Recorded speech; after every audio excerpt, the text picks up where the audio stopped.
an article that you wrote in the Star about freedom of speech, and I must say I do disagree with this. So I want to have a bit of a debate with you and see what you think.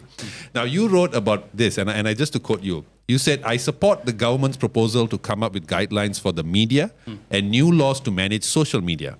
I don't believe this is about killing freedom of speech. Instead, I believe this is about preventing senselessness and conscientiousness speech killing any attempts at unity.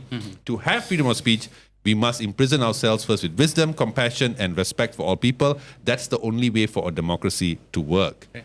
Now, again, Professor, in history, no government has ever controlled the media for any benevolent reason, let alone to ensure our freedom of speech. It has always been that they control to quell discourse. As what you just said, in universities, why people don't see the need to is because this has been decades of the BN regime controlling thought. So when you are regulating media, that is the first mark of the death of free speech. It starts that way. So do you really believe that the only way to ensure freedom of speech is for regulation? I'm answering now? Okay. Yeah. Yeah, well, it's like this. A lot of the things that you have quoted of examples and also case studies occurred before the revolution of the social media. Okay. Okay. Yes. That is a very important element there. In the past, what happens? You want to express yourself? How do you do it? Well, you write something in the newspaper.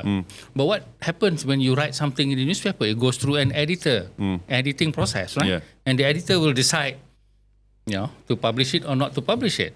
So there is a kind of a moral conscience control there.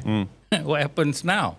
Now you don't like somebody or you didn't even investigate any issue. You just turn on your YouTube and upload your video. Yes. I mean, that's the only thing I know. I don't know TikTok or Instagram or things like that. But Okay.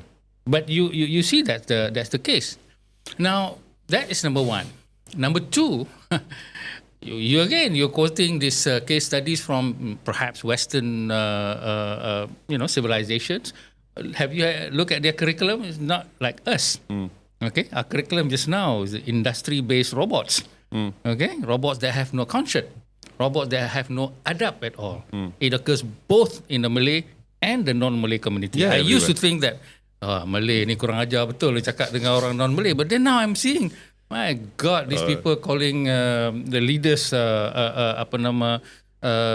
all sorts of names, and giving F and things like that. This is not within the Islamic or the Malay adab actually, So I think my concern here is that we will destroy ourselves if we don't have.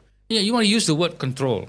What are we supposed to do? Are we supposed to educate people about good adab, good manners? How long is that going to take? By that time, there won't be a Malaysia left.